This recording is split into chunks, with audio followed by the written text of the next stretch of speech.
largo de la historia, tanto antigua como moderna, los encadenados han luchado para liberarse de sus opresores. Obviamente, las revueltas de esclavos, ya sea en Roma o en otros lugares, supusieron un peligro para todos los ciudadanos, y aunque la mayoría de estos levantamientos fueron reprimidos rápidamente, una revuelta en el siglo I a.C. causó tanta preocupación en el Senado romano que finalmente llamaron a dos de sus más grandes generales para aplastarla. Durante un periodo de 2 años, este pequeño levantamiento, dirigido por un antiguo gladiador, inició lo que se conocería como la Tercera Guerra Servil. El nombre de este hombre era Espartaco. Espartaco nació en el año 113 a.C. en Tracia, hoy en día Bulgaria. Los guerreros tracios solían combatir como mercenarios para las ciudades-estado griegas y posteriormente, tras ser conquistada Tracia por Macedonia, acompañaron al famoso Alejandro Magno en sus conquistas. Espartaco sirvió en las tropas auxiliares como apoyo a las legiones romanas para ayudar en la defensa de Macedonia contra los guetas, una tribu bélica que habitaba en lo que ahora es el sur de Rumania. La expansión de Roma por Tracia provocó el descontento de Espartaco, el cual decidió no ayudar más en las tropas auxiliares y fue capturado y posteriormente condenado a la esclavitud por deserción, una de las peores condenas para un hombre libre. Dada su gran fuerza física y su buena salud, Espartaco fue destinado a trabajar en las canteras, uno de los trabajos más duros a los que se podía enfrentar un esclavo. Sin embargo, el destino no le tenía reservado morir en las minas. Debido a su físico y fuerza únicos, llamó la atención de un entrenador llamado Lentulus Batiatus y fue enviado a una escuela de gladiadores en Capua, una ciudad al sur de Roma. Batiato había visto de inmediato el potencial que Espartaco tenía para luchar en la arena, no solo por su fuerza, sino por su experiencia como guerrero, así que decidió formarlo como gladiador para que participara en los combates de la arena de Capua. Pronto demostró su grandeza en los combates, pero a pesar de las victorias, que parecían solo divertir a los romanos y no a los esclavos, no perdió las ganas de anhelar su libertad. Entonces, en el 73 a.C., usando cuchillos de cocina, él y 78 de sus compañeros esclavos se rebelaron, entre los que se encontraba el famoso galo Crixus, el celta Gánicos y Enomao.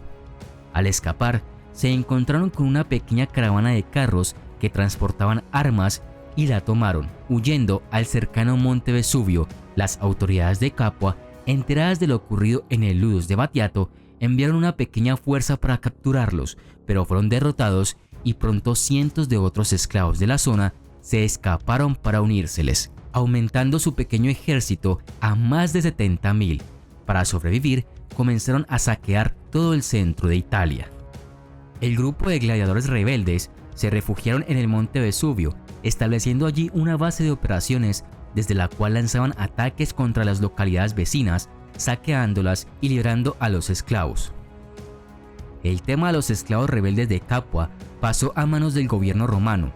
Roma respondió lenta e inadecuadamente, enviando una fuerza pequeña y ligeramente entrenada para lidiar con el problema de los gladiadores. 2 pretores, Varinius Glaber y Publius Valerius, reclutaron apresuradamente pequeñas unidades entre los reclutas locales y no se preocuparon por el entrenamiento o el equipo adecuados. Para los romanos, Espartaco y sus rebeldes no eran más que una turba armada que podía ser fácilmente sofocada con cualquier demostración de fuerza. Así que enviaron apenas 5 cohortes de soldados, el equivalente a unos 2.500 hombres, menos de media legión.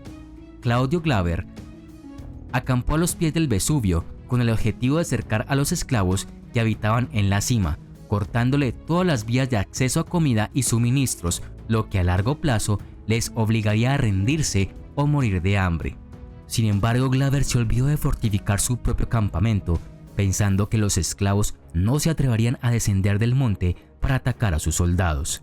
Obviamente, el cálculo del inepto Glaber salió mal, ya que al amparo de la noche, los gladiadores de Espartaco bajaron por un lado del monte Vesubio y atacaron al campamento romano. Tomados por sorpresa, los romanos fueron derrotados por completo. Esta gran victoria causó todo un revuelo en Roma y permitió a Espartaco contar con más adeptos a su causa y con más armas y armaduras con las que defenderse de los romanos. La derrota de Glaber irritó al Senado, pero este organismo siguió subestimando a los esclavos rebeldes, pero decididos a resarcirse de la humillante derrota de Glaber, enviaron contra los esclavos a los pretores Lucio Cosino y Publio Varinio. Sin embargo, ambos pretores decidieron aprovechar la campaña contra los esclavos para obtener réditos políticos y decidieron actuar cada uno por su cuenta, lo que ocasionó que ambos sufrieran duras derrotas a manos de Espartaco. Lucio Cosinio, tras ser derrotado en varias escaramuzas, fue finalmente asesinado en un ataque contra su campamento. Varinio, por su parte, consiguió en una ocasión rodear el campamento de los esclavos, pero estos consiguieron escapar durante la noche tras dejar varios muñecos de paja disfrazados para que simularan que todavía quedaban centinelas en el campamento, una clara muestra del ingenio de Espartaco y sus hombres. Obviamente, las fuerzas de Espartaco habían sufrido también bastantes bajas en los enfrentamientos. Incluso entre los caídos estaba uno de sus líderes, Enomao. Aunque tuvo un éxito inicial considerable, Espartaco se dio cuenta de que Roma finalmente ganaría y por lo tanto tenía la intención de viajar hacia el norte a los Alpes y luego a casa. En el 72 a.C.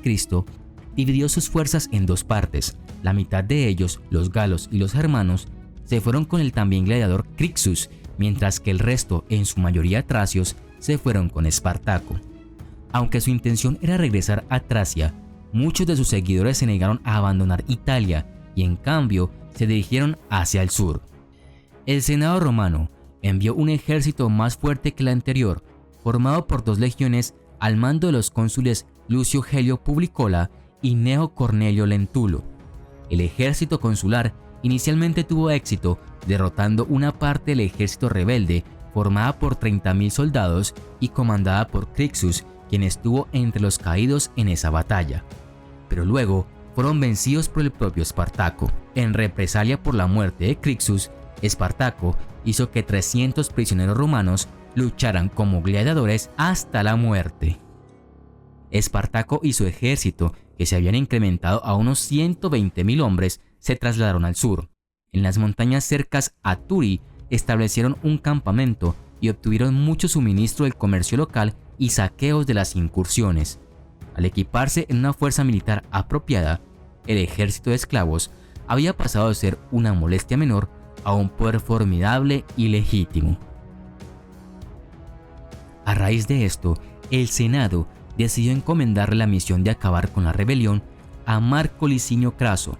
Craso era el hombre más rico de Roma, pero también poseía antecedentes militares nada desdeñables.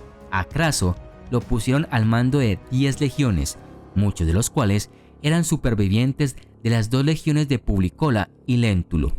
A fines del 72 a.C., Espartaco estaba acampando en el extremo sur de Italia, en Rhegium, cerca del estrecho de Mesina. Allí fracasó el trato con los piratas sicilianos para llevarlos a Sicilia, a quienes les entregó una gran suma de dinero como adelanto para que les permitieran usar sus naves. No obstante, los piratas decidieron que era más inteligente quedarse con el dinero y dejar librados a su suerte a los esclavos. El Senado romano también decidió retirar a Pompeyo de Hispania y a Marcus Terentius Varro de Macedonia. El escenario estaba listo para una confrontación final con todo el poder de Roma desplegado contra Espartaco y su ejército de esclavos. Para desgracia de Espartaco y su causa, se produjo una nueva división en sus filas, justo en el momento en que era más importante estar unidos. Un contingente de 30.000 esclavos galos y germanos, al mando del gladiador Gánicos, decidió hacer la guerra por su cuenta y tras separarse de Espartaco, decidieron atacar a los romanos. Estos fueron totalmente aniquilados por las regiones de Craso en las inmediaciones del Monte Soprano. El ejército de Espartaco comenzó a perder su disciplina. Espartaco entonces decidió librar una batalla definitiva. Esta última batalla fue denominada Batalla del río Silario, que se disputaría en una llanura cruzada por dicho río. El combate fue largo, pues aparentemente muchos de los soldados de Espartaco decidieron pelear hasta la muerte.